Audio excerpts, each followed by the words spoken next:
Hello, this is Cameron Sabet from Cutting to the Case, Conversations in Orthopaedics, and I'm here with Dr. William Postma.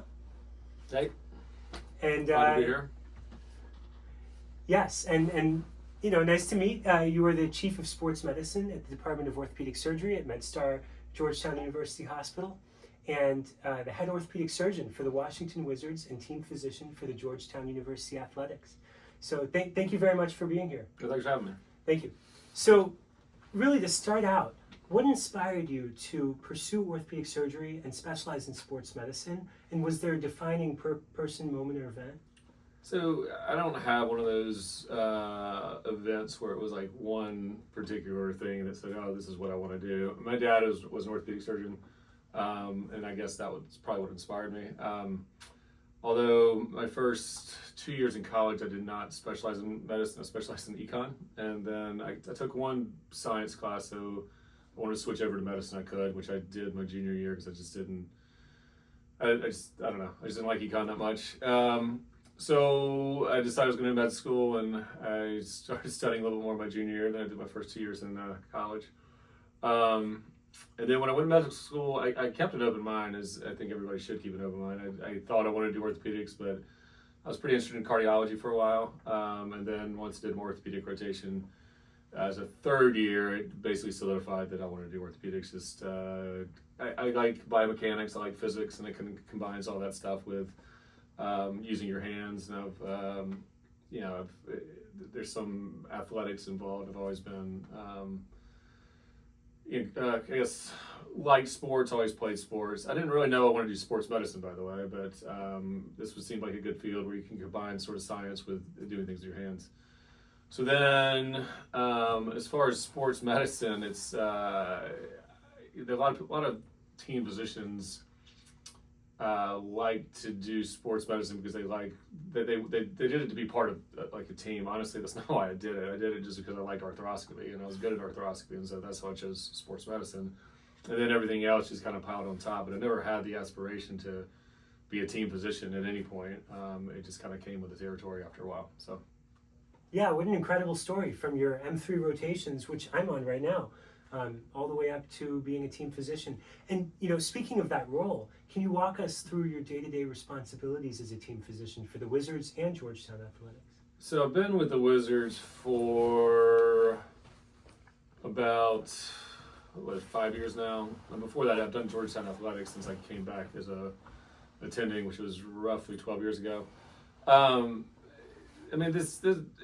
It kind of depends on what you're talking about. For the day-to-day stuff, it's a lot of phone calls that you don't really just field here and there. Like today, I've probably already fielded 10 random emails or phone calls about Wizard stuff, but just very mundane things. With Georgetown Athletics, I have one other person that does it with me here, Ryan Murray. So we split the duties, which is nice. And I do have another orthopedic surgeon helping with the Wizards named Dan Hampton. And so here we do training room for about 45 minutes once a week, and then it's just all the random calls that you get. Luckily, we have a good network of residents that can also kind of help with some of the athletic stuff here that's less, that doesn't really require, I guess, an attending level skill. And then there's the team coverage, which the team coverage can get a little much depending on the season. You need to enjoy whatever sport you're covering, because if not, it's going to become more like a chore than something you like doing. Football season can be pretty challenging. I did football here for about 9 years, and that was basically every single Saturday we had to travel the team. So that chews up a lot of time from the family. So it was nice when Ryan came here. I offloaded that a lot on him, but I still help him out with that. And then, obviously with the Wizards, we cover all the home games during the season, and there's 41 home games plus the preseason, and I cover about 33 of those, and Dan covers the other 10. So that's a lot of time on the nights and weekends, which that's a completely separate job. It's like a different job than my normal job. So I have a normal job with all the hours, then you have the additional time on top of that. And not to mention, as it's a little different in college and sports, you're almost on call 24/7, or one of you is. So if I'm out of town, Dan covers for me. But that's probably the most I wouldn't say annoying, but probably the most difficult part of the job is just you never know when something's going to come up. Certainly. So, yeah, it sounds like you're taking on a lot of responsibility both at your original job and outside of work. And, how does your management then of a collegiate athlete in your Georgetown professional role differ from a professional one in terms of expectations and treatment? Yeah, you try to treat them the same. And at the end of the day, they're an athlete, they're a person, and they're just trying to get back to their sport. Collegiate athletes trying to get back to their sport a lot of times for the love of the sport. Professional athletes are obviously they have the love of the sport, but they're also that's their profession. So you try to treat them the same with knowing that and recognizing that when they have an injury, that's their livelihood, and so your number one job is to calm them down, support them, and then get them back to the whatever sport they're doing. But one of the big differences with professional athletes, you have the agent to deal with a lot of times, which is a lot of times it's for good, and sometimes it can complicate things. But that's really the only difference. But at the end of the day, no matter if you're professional or college, you're trying to get that athlete back to what they love doing. Yeah. So I mean, at the end of the day, they're all humans, and Right. you want to treat them as such. So now switching gears a little bit to surgical challenges and innovations. What recent innovations in arthroscopy, like hip capsular closure or ACL graft sizing, are you most excited about from your recent research? Or Well, so hip arthroscopy is, which I do. I do a decent amount of hip arthroscopy, a decent amount of knee. I don't do so much shoulder, but those are the two things that I specialize in. And hip arthroscopy has gained a lot of ground as far as technological advances over the past 10, 15 years. So that's been a really cool thing to kind of catch on the rising tide with that. As far as moving forward with the knee, it's interesting to see how ACL repair is going to pan out. It is something that I've been doing for the past, 8 or 9 years, which we kind of caught it early with the repair. And the jury's still a little bit out on that. It's not it's not for everyone, and it's going to be interesting to see what long-term results with ACL repair are going to look like. Mm-hmm. The other thing with ACL is that, quad tendon autograft is kind of taking a big boost in recent. It's been around for a while, but a big boost in recent years, and it's going to be interesting to see. One of the challenges with ACL reconstruction and outcomes, it's not really the ACL part of it, it's more the arthritis prevention that we're kind of looking at. I mean, re-rupture rates in ACL are pretty low overall, and they still happen maybe around 6% or so.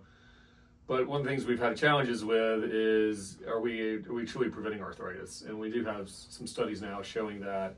It's going to be interesting to see, with ACL repair, with quadriceps autograft, with anatomic techniques, are we actually going to help prevent arthritis much more so than we have in the past? Mm-hmm. So, I mean, I would say, that's kind of what drives me as far as ACL and outcomes moving forward.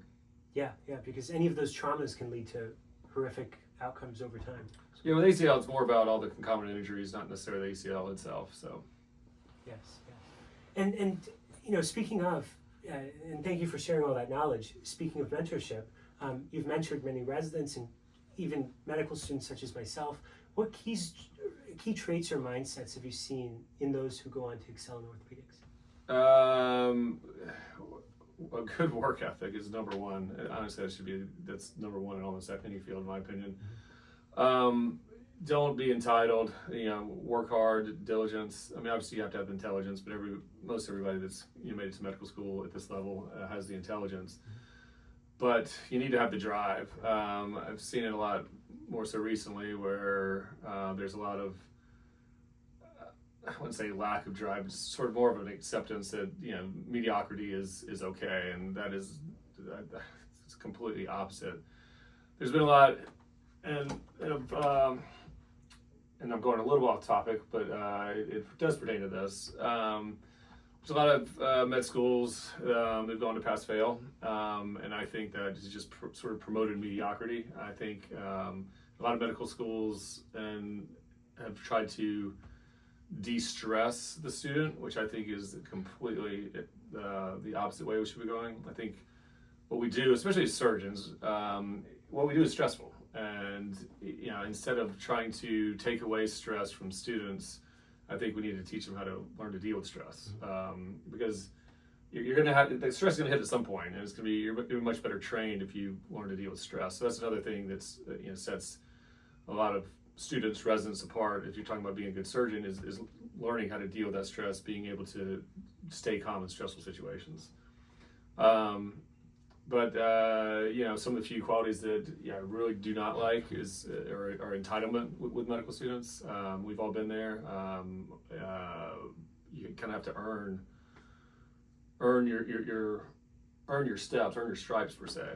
So that goes along with the work ethic I talked about, the diligence I talked about, being available. But what makes someone good as a resident is also what kind of makes you good as an attending and good with your patients. I mean, being available, being affable, and being able. But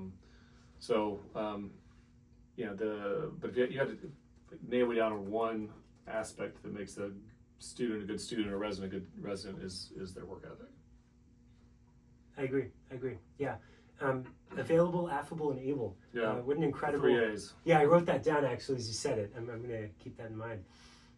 So about kind of that hardworking, determined grit, do you have any advice, or can you maybe share a little bit of advice on professional setbacks and how maybe some of our viewers, many of whom are medical students or trainees, can overcome setbacks or tackle them? Yeah, I've had minor setbacks. I haven't had any sort of major setbacks to deal with. I think one of the hardest setbacks that a student can deal with is, and I deal with this every year because I take care of the students and try and get them matched into orthopedic programs, is if you don't match. I feel like I never had to deal with that, but I deal with that, 5 or 6 students every year that don't match in orthopedics. Some of them for good reasons, some of them we don't really, for not good reason, just bad luck. And I think that is probably the hardest thing a student can deal with. So when that happens, what I've learned from actually seeing students go through this is the ones that do the best are the ones that obviously you're upset about it to begin with, but the ones that kind of take it in and reset, and then use that as a driver to push harder or to overcome. I mean, sometimes the students, while they're excellent students, sometimes they can have they not interview well, or they could be perceived in one way or the other. So using that to kind of take a look inside and figure out how you can make yourself better, and then be even a stronger advocate in the next year. It's hard, but I'd say about a third of the students do well at it. The other two-thirds do not. But to answer your question, I've personally not had many significant setbacks I can think about it. But as a student, I think that's one of the most difficult things to overcome. Yes, and as students watching, or as I can attest as well, that sounds pretty terrifying. We'll get through it though. What happens? Certainly. So, about orthopedic training. Yes. What major changes have you seen in orthopedic training since you were a resident, and what do you think still needs to evolve, or needs to evolve? The changes have been controversial. Some good. The biggest change is the 80-hour work week, and the not just 80-hour work week, but the constraints on how much time you have off in between shifts and everything else. And I think for the most part, it's a good thing. I mean, when I was going through, the 80-hour work week had just started, but it wasn't really enforced. Now it's being enforced, which it should be. It's 100% should be. But we've had to make changes within the structure of our rotations and everything else just to accommodate for that. But I think that's a good thing. I think that some of that, along with the 80-hour work week, is kind of tied into the same theme, but some of that involves, a lot of residents or some residents or students feel like they don't have to do any what we call scut work, which, I mean, scut work, nobody wants to do scut work. And scut work means, for those that don't know, scut work means like, filling out prescriptions, doing this, checking things, just busy work that has to get done, checking things on the floor, obviously as an orthopedic resident, you want to be in the OR all the time, but there's floor work that has to be done, and someone has to do it. I probably do more scut work as an attending now than I ever did as a resident. And it's just part of life. It's part of this with the EMR. There's so many things so much paperwork you have to get through, and somebody's got to do it. So there has to be a trade-off between balancing the proper amount of scut work to how much you're offering as far as teaching in the OR, teaching outside of the OR. But I think students need to realize that that's going to be a part of it. It's not just all learning, but there has to be some aspect of that. But I think trying to balance that, where we don't want students and residents to have that much scut work, should be mostly training. And so in order to combat that, we've hired a lot of ancillary staff, nurse practitioners, PAs, physician assistants, nurses, to minimize the amount of scut work that the residents have to do in order to maximize their education. And I think it's been great as far as maximizing resident education. We didn't have any of that when I was going through. We had to do all this stuff on the floor, which I hated, don't get me wrong. And but I think we did too much. That wore you out. That took away from time you could be reading, time you could be studying, time you could be operating. So it's trying to figure out sort of a balance. And I think things are going in the right direction. I think they've swung a little too far in some cases, but trying to find that happy medium, and we're on the right track. Yes, and I appreciate you sharing that. And you talk about this balance inside the OR and outside with didactics and other educational responsibilities. What strategies have you developed to maintain balance between your demanding professional life and your family life as well? Yeah, so that's it's a struggle. So I am extremely good with time management. As my wife will say, she says, I've never seen anybody have time management like you have. I have 4 kids, and I have a wife, and I do not neglect my kids by any stretch. I go to all their games unless there's like a Wizards game or a Georgetown game. I try to see them in the evening. So it's all these little things. Like for instance, if you have 5 minutes of downtime, all right, well, instead of just going there and smoking and joking, figure out what you need to do to get yourself home. And so all these, it's almost a little insanity, but from the time you get here to the time that you leave, like the whole time I'm thinking about is how can I maximize my time here so I can get home as early as I possibly can to see my family. Another thing I do to kind of incorporate families for instance, with the Wizards, I'll take my kids to games a lot. I'll take my families to games a lot. And so then you're kind of, you're joining work and family in one, and you're kind of killing two birds with one stone, essentially. You don't have to think about it like that. Yeah. But it just never waste. You don't want to have wasted time. So just say if a case cancels, for instance, because that happens with us. Well, instead of just checking the news or whatever, we'll figure out what you need. What can you do? Can you go work out during that time and get home earlier? Can you work on your research paper? Can you you want to fill that gap? And then another thing I do when I get home, work's done. I leave work. I don't think about work, and I just commit that to my family. So you have to, in order to be good at this job, it's time management, but it's also sort of compartmentalization. So you want to be able to compartmentalize, and I don't know how to teach that. That just comes with time. I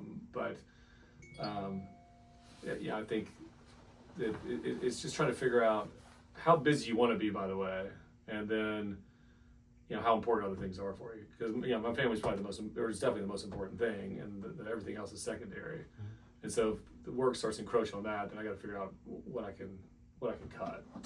So early in your career, you're all about saying yes to everything. At this point in my career, I'm trying to say no. I say no to things. Like a couple of years ago, I said, all right, I just got to start saying no in order to balance that work life.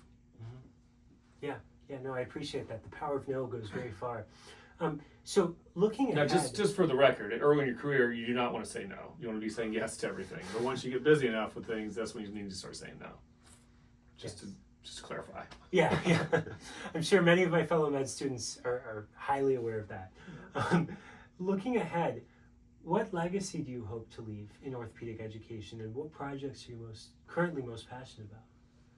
So, I don't really think about legacy that much. When I took this job, honestly, when I started I did my residency here, and there's my mentor, Jack Delahaye, who that's who I get most of my teaching tactics from, get most of my teaching personality from.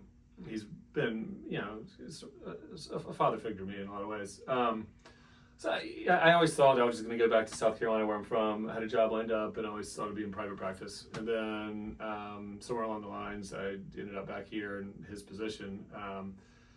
And so I don't really focus on a legacy for myself. I just want to carry on sort of the Georgetown tradition of Continue. kind of a work. I think I might have got cut off where.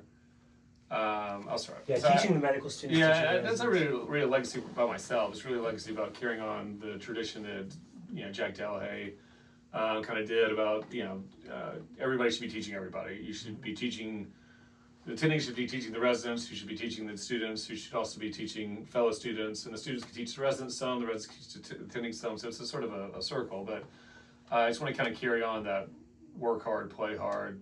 Teaching is very important. And kind of an old school style teaching where it's not just sitting in, it's kind of interactive, rounds, teaching in the OR, and then also along with that, in order for it to cement in residents' heads, students' heads, it should be fun. And so trying to make it fun while teaching. I mean, it's more along the lines. I just want to kind of keep the Georgetown teaching legacy alive. Yeah, and that's continued through the Delahaye rounds as well. So all of it kind of comes together. So I appreciate you sharing all that. Thank you for coming to Cutting to the Case. Yep. Yes, and thank you very much. Appreciate it. This is Cameron Sabet signing off.